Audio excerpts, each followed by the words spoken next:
The time of Samson was one of Israel's darkest hours. The people had fallen into cycles of sin and deliverance, a pattern that repeated itself throughout the book of Judges. After Joshua's death, Israel had no central leader. Instead, local judges, military leaders, and deliverers rose whenever the people cried out under oppression. By the time of Samson, Israel had fallen once more into idolatry and rebellion against God. The result was that God allowed the Philistines, a powerful seafaring people living along the Mediterranean coast, to dominate them. For 40 years, the Philistines oppressed Israel with cruelty and cunning. Unlike previous enemies, the Philistines did not merely raid Israel's land. They sought to subdue, assimilate, and permanently weaken the Hebrew tribes. The Israelites were broken, fearful, and powerless.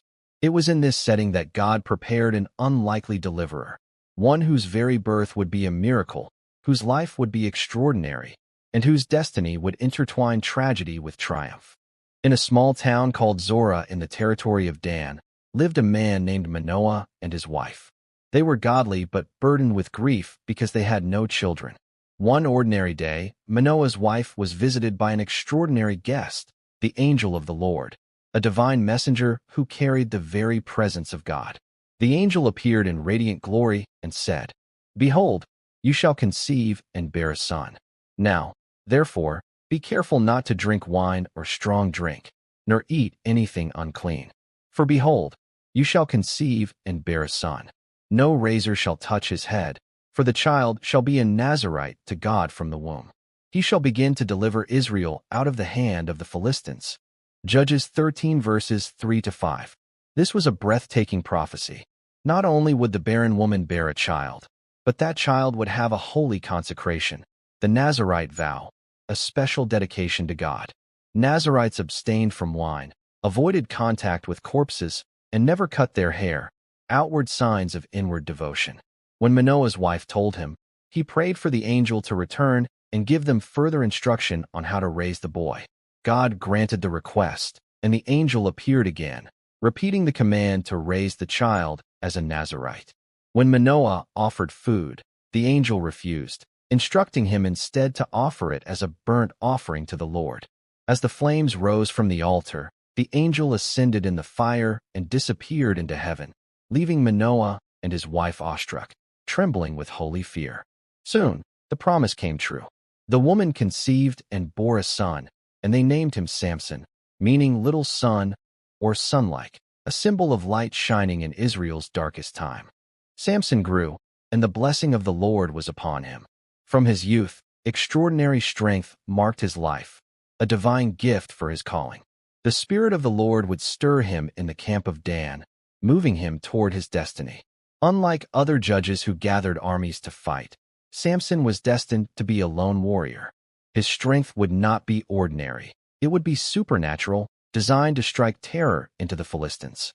Yet, though chosen from birth, Samson's life would also reveal the dangers of impulsiveness, weakness for women, and the tragedy of wasted potential. As a young man, Samson desired to marry, but instead of choosing a wife from Israel, his eyes fell upon a Philistine woman in Timnah. This alarmed his parents, who reminded him that God's people were not to intermarry with idolaters. But Samson, driven by passion, insisted, "Get her for me, for she pleases me well." Though his desire was flawed, God used even this to accomplish his plan against the Philistines. On the way to Timnah, Samson encountered a young lion.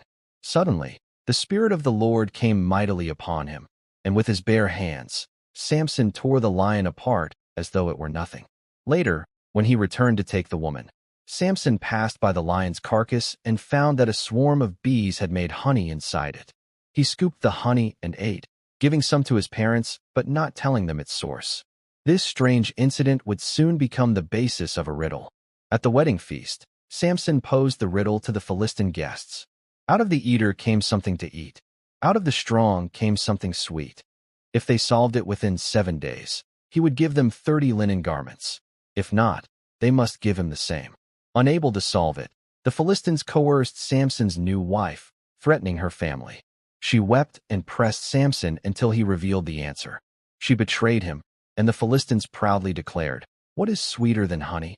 And what is stronger than a lion?" Enraged by their treachery, Samson stormed out, went to Ashkelon, killed 30 Philistines, and gave their garments to his companions. Burning with anger, he abandoned his wife. In retaliation, her father gave her to another man.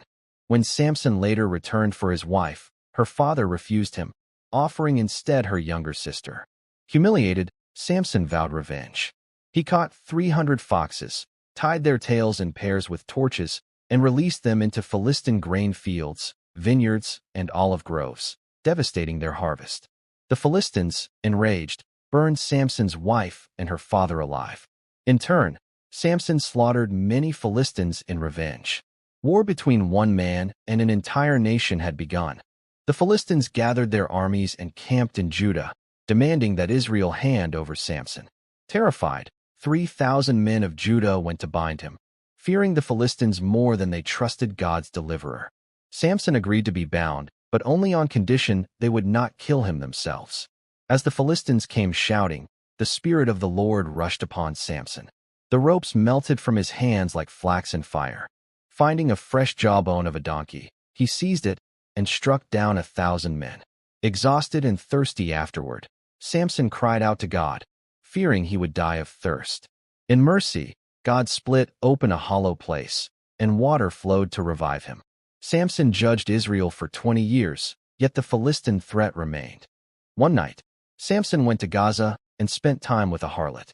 The Philistines plotted to ambush him at dawn. But at midnight, Samson arose, tore loose the city gates with their posts and bars, hoisted them upon his shoulders, and carried them to the top of a hill facing Hebron, a humiliating symbol of Philistine weakness before Israel's God. Samson's greatest weakness was his attraction to Philistine women. Eventually, he fell in love with a woman from the valley of Sorek named Delilah. The Philistine rulers bribed her with silver to discover the secret of Samson's strength. Delilah pleaded with Samson repeatedly. At first, he teased her with false answers, fresh bowstrings, new ropes, weaving his hair into a loom. Each time she betrayed him, and each time Samson broke free. Yet, blinded by infatuation, he remained with her. Finally, day after day, she pressed him with nagging until his soul was vexed to death. In weakness, Samson revealed his secret. No razor has ever come upon my head, for I have been a Nazirite to God from my mother's womb. If I am shaven, my strength will leave me, and I shall become weak like any other man. That night, as Samson slept on her lap, Delilah called a man to shave his 7 locks. When she cried, "The Philistines are upon you," Samson awoke, thinking he would break free as before, but the Lord had departed from him. The Philistines seized him, gouged out his eyes, and bound him in bronze shackles. Blind and humiliated, Samson was forced to grind grain in prison, a task for slaves and animals. The mighty champion was reduced to misery, yet a spark of hope remained. But the hair of his head began to grow again after it had been shaven. The Philistine rulers held a great festival in honor of Dagon, their god, celebrating Samson's capture as proof of their deity's power. In a massive temple, thousands gathered, with the rulers seated in honor. They brought Samson out to entertain them, mocking the blind man who once terrified them. Led by a servant boy, Samson asked to be placed between the central pillars of the temple. Then he prayed his final prayer. "O Lord God, remember me, I pray. Strengthen me, I pray, just this once, O God, that I may with one blow take vengeance on the Philistines for my 2 eyes." Placing his hands on the pillars, Samson pushed with all his might. The temple collapsed, crushing the rulers and all inside. In his death, Samson killed more Philistines than he had in his life. His family later came to retrieve his body and buried him between Zorah and Eshtaol in the tomb of his father Manoah. He had judged Israel for 20 years.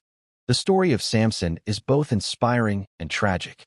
He was a man chosen from birth, gifted with supernatural strength, yet often ruled by his passions. He delivered mighty blows against Israel's enemies, but failed to deliver himself from his weaknesses. His story warns of the dangers of compromise and the destructive power of sin, yet it also testifies to God's mercy, who hears even the final prayer of a fallen man. Samson's life foreshadows Christ in some ways. Both were announced by angels before birth. Both were set apart by God. Both stretched out their hands to bring victory in their death. But while Samson's death brought vengeance, Christ's death brought salvation. Thus, Samson's story remains a timeless reminder. Our strength is nothing without God, but even in our weakness, God's purposes can prevail.